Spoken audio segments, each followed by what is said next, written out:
esta voltinha do táxi, temos o espaço dedicado ao petróleo e já tenho aqui comigo o engenheiro Patrício Quingongo. Muito bom dia.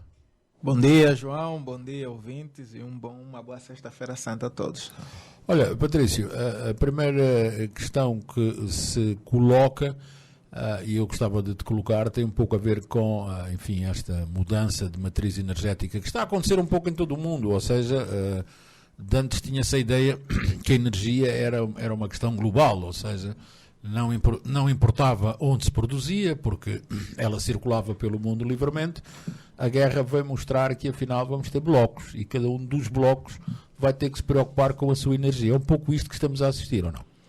Exatamente. Esta invasão da Rússia na Ucrânia veio despoletar toda uma questão relacionada à segurança energética global, né?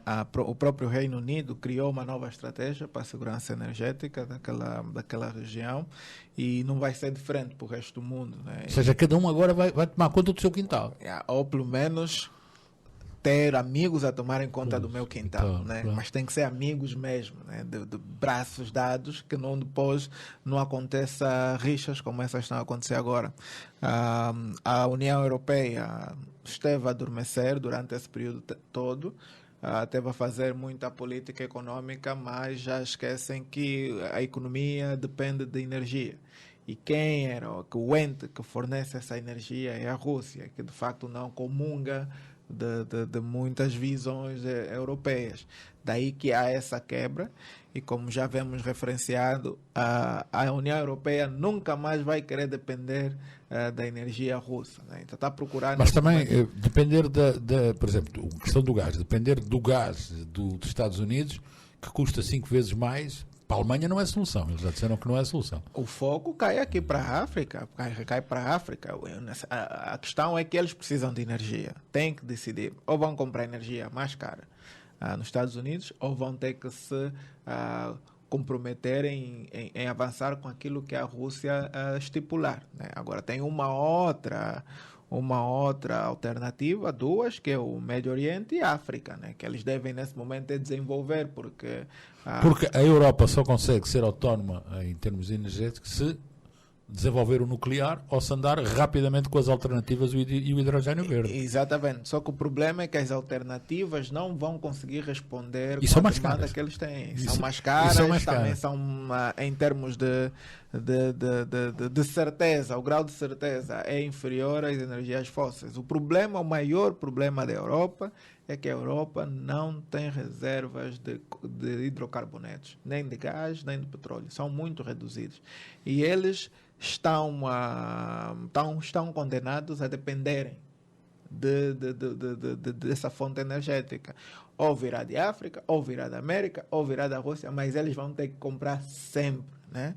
Então, para o nosso lado, como angolanos e como africanos, é uma vantagem estratégica, porque o nosso continente não consegue consumir a nossa oferta, né, ou a capacidade que nós temos, o nosso potencial está muito acima daquilo que são as necessidades reais do continente. Então, eu acho que aqui é uma faca de dois gumes, que nós fornecemos energia e recebemos o dinheiro para o desenvolvimento interno, né? É este o ponto que tem que se criar.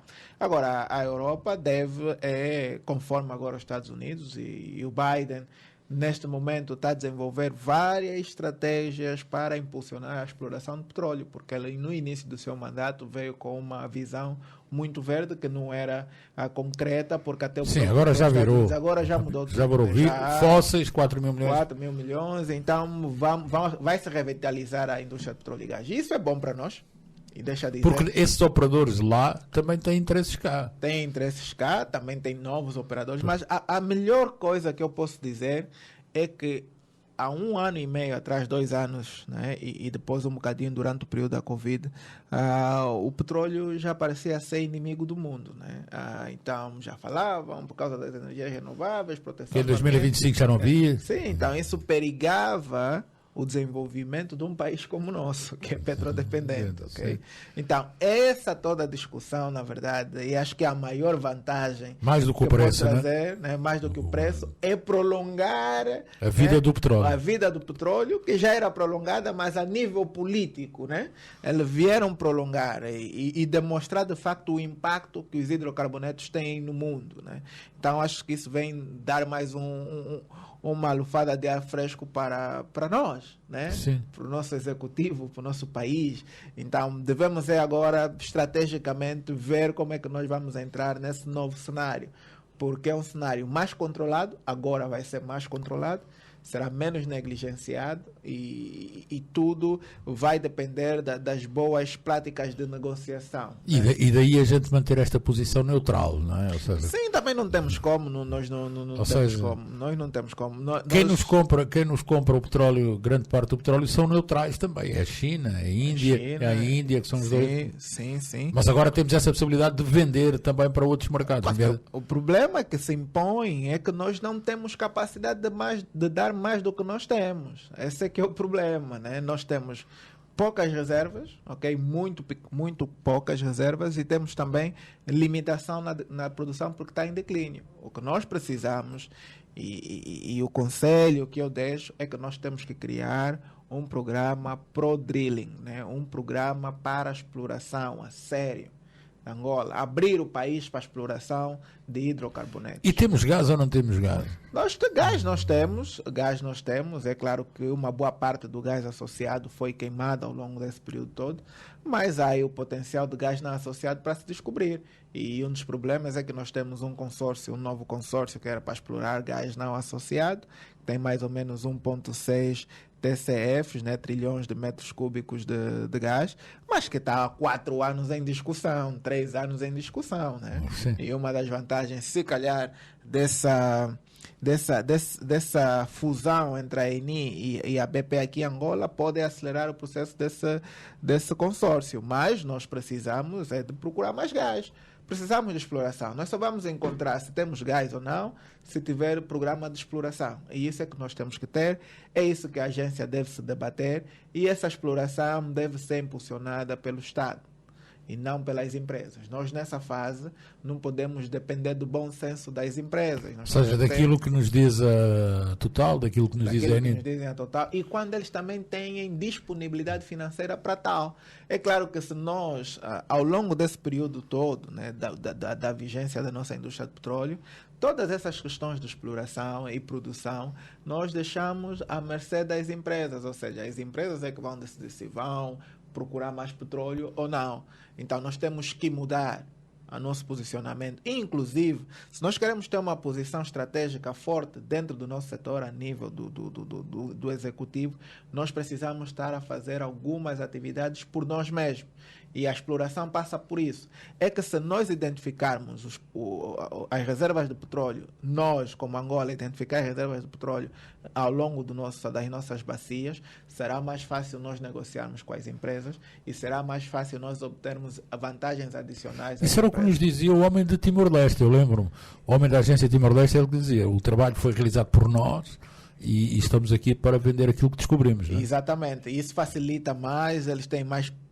A primeira coisa é que o governo fica já com uma vantagem estratégica muito forte, que é que ele é que conhece as reservas, ele é que conhece as bacias, ele é que conhece as formações de petróleo em Angola. O que acontece atualmente é o contrário. Nós vamos negociar com algo que as empresas é que descobriram. Né? Mas só vamos negociar porque descobriram em território nacional. Então, o conhecimento, na verdade, está com as empresas. Sim. A gente nem sabe bem se é aquilo. Não sabe bem se é aquilo. E depois nós não temos o tempo, nem a capacidade para depois comprovar exatamente. Né? E deixamos novamente e voltamos a vender às empresas. Né? Claro. Então, há essa necessidade de nós fazermos uma demarcação desse processo, mudar a estrutura e a forma de agir no setor. E acho que essa invasão da Rússia na Ucrânia traz essa oportunidade. Né? Nós temos que olhar com os olhos de ver. Mas isso é preciso criar equipas, é preciso criar estratégia, é preciso ter. E buscar os engenheiros bons, é preciso.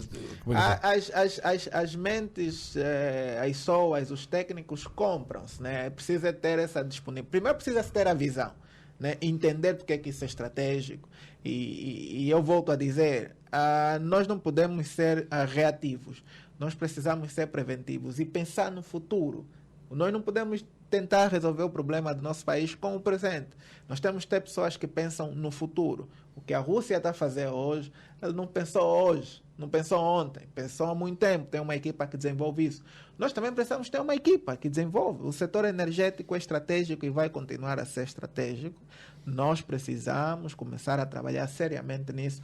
E uma equipa à parte para desenvolver essa questão. Não precisa ser especificamente a Agência Nacional de Petróleo, não, porque eles nem sequer têm também pessoal, né, e áreas específicas para isso. Aqui não se faz investigação no setor de energia, não se desenvolve nada. Né? Nós só respondemos aquilo que é a necessidade das empresas. Por exemplo, tem aí os projetos de energia renovável. As empresas é que dizem, olha, vem, eu vou implementar esse projeto. E nunca é iniciativa do Estado. Sim. Poderia ser o Estado a fazer, olha, eu preciso de um projeto de energias renováveis com essas características e procuro quem quer investir. Tá vendo? É o contrário. Quando as empresas vêm, nós só seguimos a baila delas. E é complicado porque depois nos coloca numa posição não muito boa em termos de negociação e em termos de benefícios também. E a concorrência vai aumentar, porque isto vai potencializar a produção de hidrocarbonetos aqui dos nossos vizinhos, aqui em África. Por exemplo, a Nigéria está muito à frente de nós. Sabe? A Nigéria, até 2030, mais ou menos, vai ser o país africano que vai estar à frente da atividade exploratória. E ver a refinaria da Nigéria, a Dangote, já traz um cenário totalmente diferente para a África. E eles vão avançar. Enquanto nós estamos aqui à luta com as nossas refinarias, se vamos ter refinaria, se não vamos, petroquímica ou isso, nós estamos muito atrasados, estamos sempre a girar no mesmo círculo desde os anos 50. Nós estamos sempre a girar na mesma bolha. E acho que as pessoas não conseguem sentir o impacto negativo que isso causa, porque há sempre receita de petróleo, mais ou menos, há sempre dinheiro, né? Sim. Então as pessoas focam-se muito aí a esperar o dinheiro do petróleo que entra e depois vamos ver o que é que nós vamos comprar para o país, se vamos investir aonde e por aí fora. Mas de facto nós não estamos a pensar em criar mais, em sair desse buraco que nós estamos num buraco. Eu posso dizer que, por exemplo, só a nível do declínio da produção que nós temos ao longo de 2015 para cá, o Estado perdeu líquido mais de 20 mil milhões de dólares, tá vendo? Mais de 20 mil milhões de dólares pelo facto da nossa produção estar a cair. Então, é um dinheiro que se perde por razões que nós poderíamos evitar, né? Se tivesse mais exploração, se tivesse mais desenvolvimento. Mas é claro, continua a entrar dinheiro nos cofres do Estado e eles não conseguem sentir esses 22 mil milhões, tá vendo? Então, que deixaram de ganhar. Então, há essa questão aqui, há essa necessidade. Nós, por acaso, vamos no dia 27 apresentar um estudo desse impacto do declínio da produção na economia nacional e ver até que ponto isso tem impactado a nossa economia, porque hoje se fala a produção da Angola está a cair e depois, né, não se sente, as pessoas não veem, porque está a entrar mais receita. Por exemplo, a receita de 2020 foi maior do que a 2019, de 2021 foi maior do que a 2020, então as pessoas, não, está tudo bem, mas não é, estamos a perder muito dinheiro. Sim, senhora Patrícia, olha, é com essa mensagem que chegamos ao fim. Nós aqui no táxi também é hora de estacionar. Para eles um enorme abraço, para elas um beijinho carregado de ternura. Por nós voltamos na próxima segunda-feira a partir das 6 horas da manhã. Tenha um bom fim de semana.